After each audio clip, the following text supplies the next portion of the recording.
ஓம் ஸ்ரீ குருப்யோ நமஹ. இன்றைய பதிவிலே நாம் பார்க்க இருப்பது அளவிலா பலன்களை தரும் அக்ஷய திருதியை.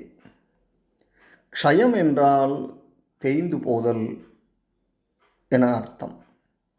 அக்ஷயம் என்றால் அழிவின்றி வளர்வது, பூரணமானது, குறையாதது, அழியாத பலன் என்றும் தருவது என பொருள். சித்திரை மாதம் வளர்பிறை 3ஆம் நாளான திருதியை தினத்தில்தான் கிருதயுகத்தை பிரமன் படைத்ததாக சொல்லுகிறது பவிஷ்ய புராணம்.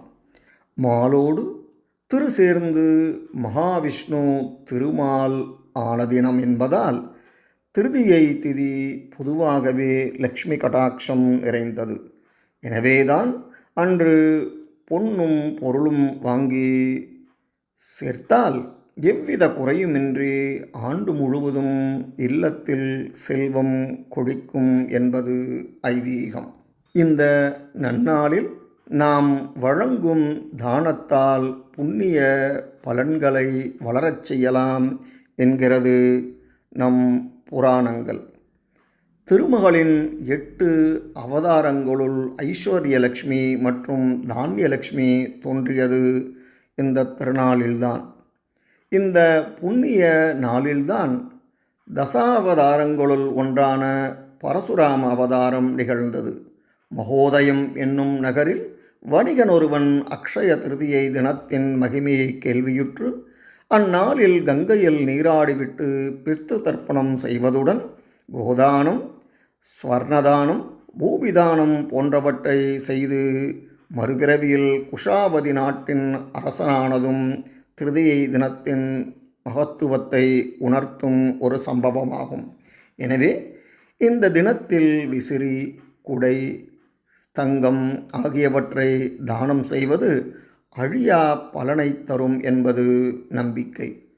சிவபெருமான் பிக்ஷாடனர் திருக்கோலத்தில் வந்து காசியில் அன்னபூரணியான அம்பிகையிடம் பிக்ஷை பெற்றபின் தங்கத்தினாலான அக்ஷய பாத்திரத்திலிருந்து ஸ்வர்ண கரண்டியால் உணவை கொடுத்து அகிலாண்ட நாயகி உலகுக்கு அன்னம் வழங்கத் தொடங்கியதும் இந்த அக்ஷய திருதியை நாளில்தான். கௌரவர் சபையிலே கௌரவம் பறிபோய் அவமானம் நேர்ந்துவிட்ட அச்சத்தில் அவலக்குரலில் அபயம் அபயம் என்று அலறினாள் திரௌபதி. இருந்த இடத்திலிருந்து அக்ஷயம் என்றார் கண்ணபிரான். குறையாமல் வளர்ந்தது திரௌபதியின் சேலை, காக்கப்பட்டது பாஞ்சாலியின் கற்பு. இது நிகழ்ந்ததும் ஒரு திருதியை தினத்தில்தான். பார்க்கடல் கடையப்பட்ட போது அமுதத்தோடு அவதரித்த அலைமகள் அகலுமில்லேன் என்று மாலவன் மார்பில் நிலையான இடம் பிடித்ததும் இந்த அக்ஷய திருதியை நாளில்தான்.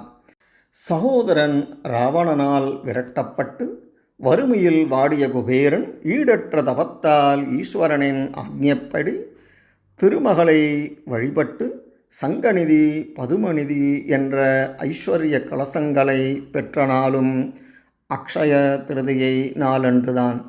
வனவாசத்தின் போது கடும் தவம் செய்த தருமரின் முன்னால் காட்சி தந்த சூரிய பகவான் அன்னவளம் குன்றாத அக்ஷய பாத்திரத்தை அவருக்கு அளித்ததும் இந்த நாளில்தான்.